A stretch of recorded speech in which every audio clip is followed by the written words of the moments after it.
Hi guys, this video is for transforming a mask or any mask into a monster for your Halloween decorations.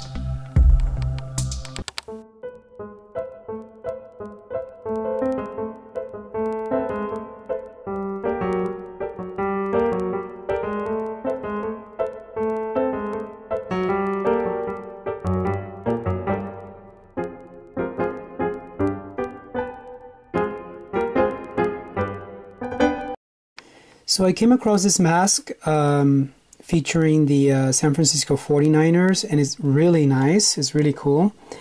And again, you know, it doesn't have to be a new item, but if you have something lying around, what I like about this one, for example, is the features. There's a lot to work with here because of the expression. I think it's going to be a good basis for a scary monster, perhaps a zombie. So the purpose of this project will be to use this mask for a mannequin, a scary kind of prop that you can have at the entrance of your house if you have a party or for the trick-or-treaters.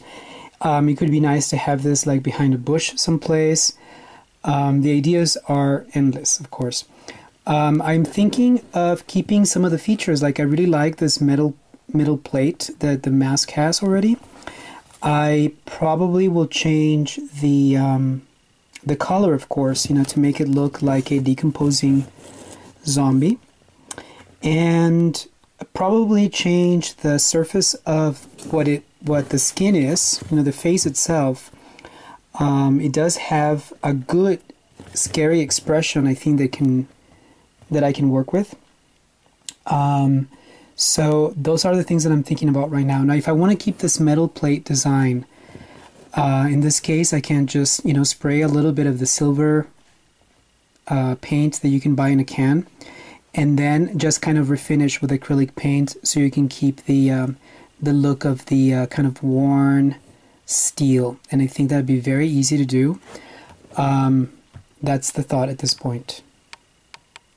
So I'm showing you here an example of each color eye. There's a brown one, a green one, and a blue one. So you can imagine that if this is going to be, depending on your project, of course, if you want to do a zombie, you know, zombies tend to have really creepy eyes.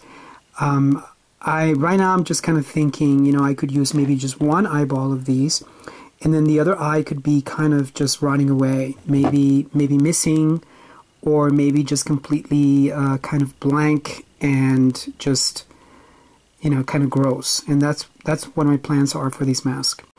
As I was saying, these eyes are a very good size. They're not quite human size, but, you know, they will look really good through the eye socket of a mask like this. And, you know, I'm kind of a perfectionist, so I would want it to be larger.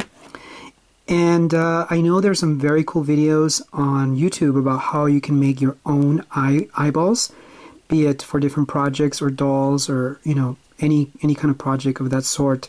I will include a link to one of the videos that I recently came across that I think is a great example for making your own kind of eyes. So make sure you're on the lookout for that in case you want to make your own.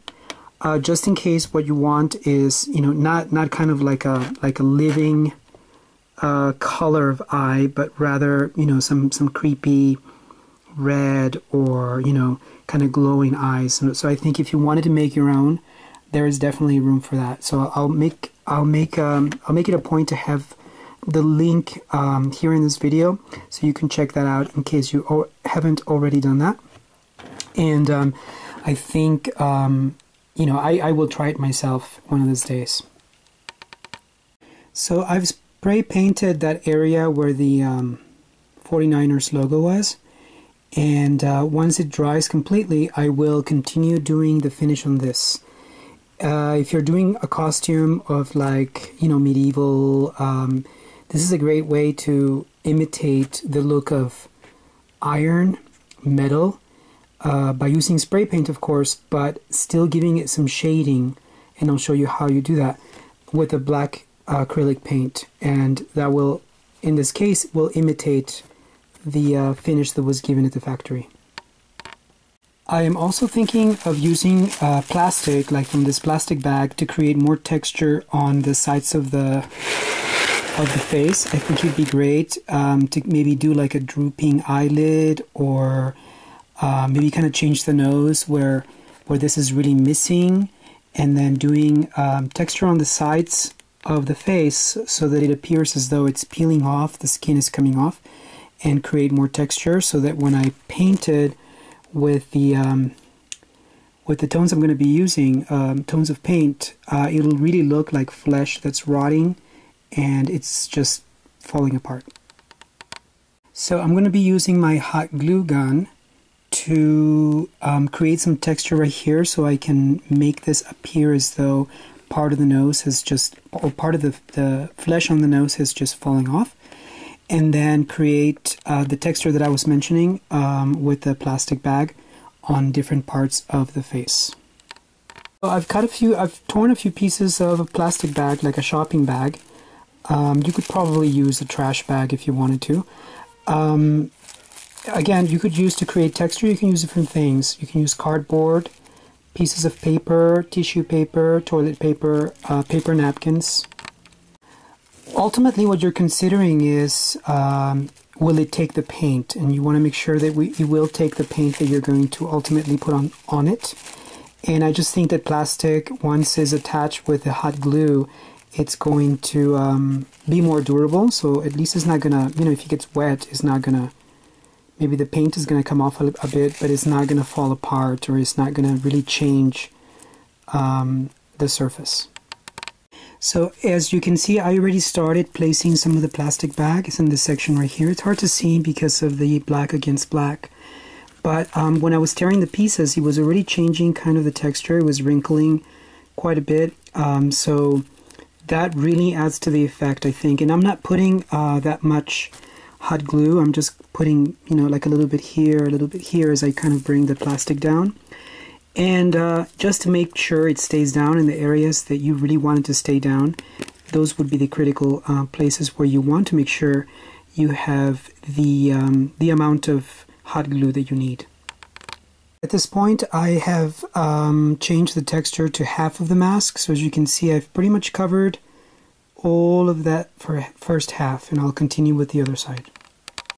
So I finished that step of changing the texture, and I've gone and added a little bit more hot glue around the eye sockets, on the lips, and also in that wound on the nose, to kind of change the smooth surface to something more rough, more with the appearance of decomposition. I've done this side. I think it's important to kind of, if you're going to do like falling flesh, I think this would be definitely something to do. I wish I had done more of this, where you leave smooth areas and then areas where the skin is missing. So the whole point is you can go back and fill those with like fresh blood, or with the look of fresh blood, so that it really looks like recent kind of. So it really looks like the flesh has recently fallen off. A couple of other items I wanted to show you are these eyeballs from the dollar store you can incorporate in this sort of project. So I'm going to start with a mask, and what I want to do is create sort of like a green, kind of like badly decomposed flesh look. So that's what I'm going to go for. I'm going to start mixing some white paint and these two others. It's a shade of green and the black to kind of darken the green. We'll see how that goes. For mixing and applying the paint, I will be using this nice thick brush, which is going to allow me to cover a vast surface. I've started mixing the white and the green, and I've added sort of a touch of brown and a touch of black. So here's the paint. I'm going to start applying it. This one, it's kind of a grayish, greenish tone, so I may go back after I apply this on the mask and add a little bit green in different areas. So at this point, I've done one coat of that mixture of paint, and what I can see is that, I don't intend this mask to be a permanent transformation. I'm noticing that the hot glue is not completely attaching to the plastic or the surface of the mask, so that will be fine because the paint will do a little bit more of a attachment sort of function, so that's going to work. Now, if you wanted to make it a permanent transformation, you may want to use a different kind of adhesive so that your plastic bag really permanently attaches to your mask. At this point, I will continue to add the green paint so that you can see less of the black plastic bags, and then I will begin to give it different shading in some of the ripples, or not ripples, but folds of the material, so that I can begin to give different effects. I will be using also red or shades of red and brown and more of the green.